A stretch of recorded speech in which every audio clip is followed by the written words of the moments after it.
Hi, it's Leela, the proud poly kinky queer slut. So, what can you do to actually fight back against the oppression that we see in our world? There are so many ways that we can fight back, and they're not that complicated. They're really things that we can do fairly easily, and so I want to just list them out for you because I know there's frustration about what can I do.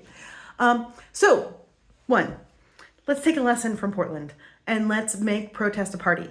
Let's use coming together and camaraderie and sharing community to fight oppression and patriarchy. So one thing you might do, throw a party with a cover charge where all the proceeds go to supporting your local immigrants' rights organization or whatever charity you feel is appropriate. Make it a big party. Make some flyers, put them around your neighborhood in terms of what you think people need to know about their rights.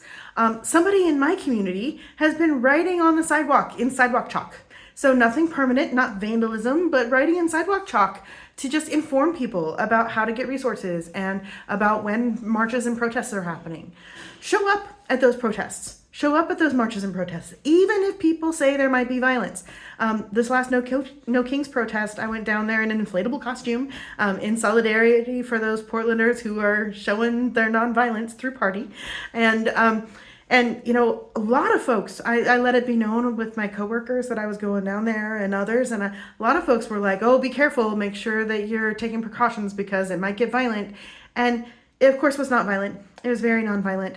It was super peaceful, but a lot of people didn't go because they were scared away from that. So show up at the protests, even if there's some risk, because it's important that there be those voices there, like making the numbers higher, just making the point that no, we're not okay with this. Calling and writing your senators actually does work. And I know it's annoying. I know that you end up on the email list where your email box gets flooded with all of this junk mail because the political system really sucks. But making those phone calls, sending those emails, it really makes a difference. Get on mailing lists for groups like the ACLU or your local immigrants' rights groups or pro-feminist activist organizations or Black Lives Matter organizations. And just when they have a call for action, take that call for action. Cliche as it is, give money. If you got money, give money. In your organizations, in your daily life, in your run-of-the-mill workaday life, let it be known that you have certain political beliefs that are important to you.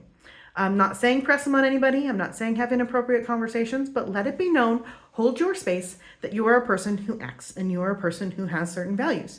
And you know, just when someone says or does something that personally offends you, make it clear that they have.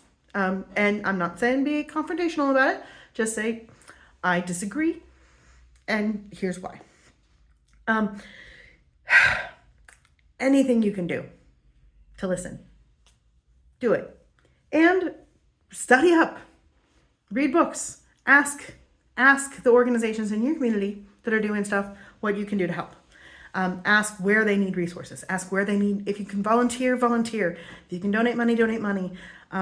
But, you know, put up yard signs, you know, do whatever you can.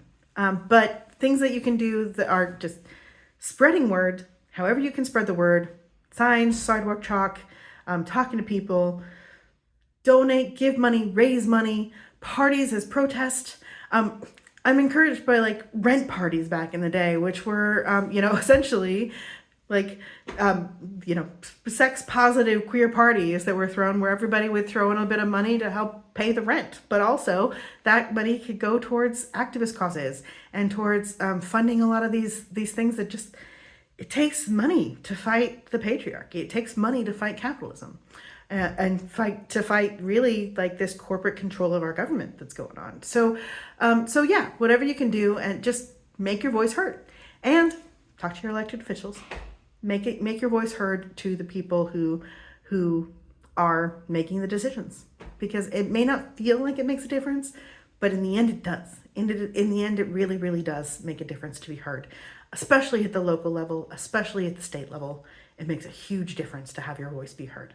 So thanks very much for listening. This is Leela, the proud poly kinky queer slut. Have a great day.